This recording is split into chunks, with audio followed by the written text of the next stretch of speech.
রাজধানী দিল্লির বুকে এক বর্ণাঢ্য মহাসম্মেলনের সাক্ষী হল মতুয়া সমাজ।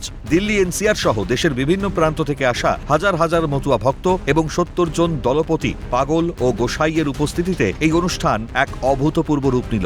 মহাসম্মেলনে প্রধান অতিথি হিসেবে উপস্থিত ছিলেন পশ্চিমবঙ্গের খাদ্যমন্ত্রী তথা মতুয়া সমাজের অন্যতম প্রিয় মুখ অশোক কীর্তনিয়া। সমগ্র মতুয়া ভক্তদের পক্ষ থেকে তাকে সংবর্ধনা জানানো হয়। দিল্লির মুখ্যমন্ত্রী রেখা গুপ্তা একটি বিশেষ শুভেচ্ছা বার্তা পাঠান। বার্তায় তিনি শ্রী শ্রী হরিচাঁদ ঠাকুরের মানবতাবাদী দর্শন এবং মতুয়া সমাজের দীর্ঘদিনের সমৃদ্ধ ঐতিহ্য রক্ষার ভূয়সী প্রশংসা করেন। মঞ্চ থেকে আবেগঘন এবং রাজনৈতিকভাবে অত্যন্ত তাৎপর্যপূর্ণ বক্তব্য রাখেন খাদ্যমন্ত্রী অশোক কীর্তনিয়া। তিনি স্পষ্ট জানান, মতুয়া সমাজকে যে দল সাপোর্ট করবে আমরাও সেই দলকেই নিঃশর্ত সমর্থন করব। বিগত দিনে আমাদের কপালে যেভাবে উদ্বাস্তু এবং অধিকারহীনতার অভিশাপ লিখে দেওয়া হয়েছিল, সেই অভিশাপ থেকে আমাদের মুক্তি দিয়েছে বিজেপি সরকার। তিনি আরও যোগ করেন, শ্রী শ্রী হরিচাঁদ ঠাকুরের আদর্শের হাত ধরেই মতুয়া সমাজ তাদের ধর্মীয় এবং শিক্ষার মৌলিক অধিকার ফিরে পেয়েছে।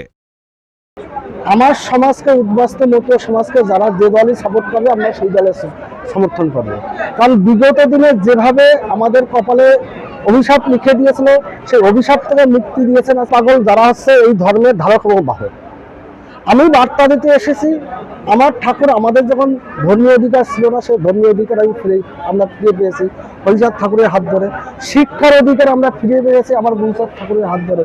আমার গুরুচাঁদ বলে গিয়েছে, যে জাতির রাজা নেই সেই জাতির রাজা নেই।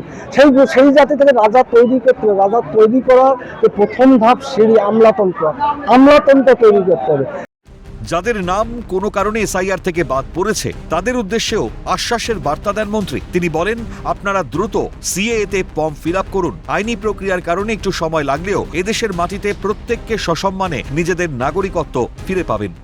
আমাদের সিএর মাধ্যমে যারাদের নাম এসআইআরে বাদ দিয়েছে, আমি বারবার একটাই বার্তা দিয়েছি, আপনারা সিএতে অ্যাপ্লিকেশন করুন, ভারতবর্ষের নাগরিকত্ব নিন। এবং আমরা প্রতিজ্ঞাবদ্ধ, ভারতীয় জনতা পার্টি প্রতিজ্ঞাবদ্ধ যে কোনো উদ্বাস্তু মতুয়া সমাজের মানুষ যারা 2024 সালের 31শে ডিসেম্বরের ভিতর ভারতবর্ষে প্রবেশ করেছেন, তারা ভারতবর্ষের থেকে বিতাড়িত হবে না। অনুষ্ঠানের সভাপতি সজল গোসাই বলেন, দিল্লি এনসিআরের মতুয়া সমাজের এই অভূতপূর্ব স্বতঃস্ফূর্ত সহযোগিতা ছাড়া এই মহাসম্মেলন সফল করা সম্ভব হতো না। সেই সঙ্গে মতুয়া সমাজের সার্বিক উন্নয়ন এবং কল্যাণে পশ্চিমবঙ্গ সরকারের চলমান উদ্যোগগুলো যাতে আরও বিস্তৃত ও কার্যকর হয় সেই আশা প্রকাশ করেন তিনি। আমাদের যে দিল্লি এনসিআরের সমগ্র মতুয়াদের পক্ষ থেকে যে অনুষ্ঠানটা রাখা হয়েছিল, সম্বর্ধনা সভা শ্রী অশোক কীর্তনিয়া মহাশয়ের জন্য, তাই তাদের কাছে আমি সবার কাছে করজোড়ে হাত জোড় করি যে আপনারা যেভাবে আমাদের সাথে থেকে অনুষ্ঠানটা খুব সুভাবে করেছেন। হয়তো আমরা এত লোক হবে, এই হাজার হাজার লোক হবে, এটা আমাদের মাথায় ছিল না, তার জন্য আমরা ক্ষমা প্রার্থী। দিল্লির বুকে মতুয়া সমাজের এই মহাসম্মেলন কেবল একটি ধর্মীয় সমাবেশ ছিল না, বরং এটি ছিল তাদের নিজেদের অধিকার এবং অস্তিত্ব জানান দেওয়ার এক শক্তিশালী মঞ্চ। ক্ষমতার অলিন্দে মতুয়া ভোট ব্যাংক সবসময় একটা বড় ফ্যাক্টর, আর মন্ত্রী অশোক কীর্তনিয়ার এই স্পষ্ট বার্তা আগামী দিনে রাজনৈতিক সমীকরণকে আরও কিছুটা উস্কে দিল। ক্যালকাটা নিউজ।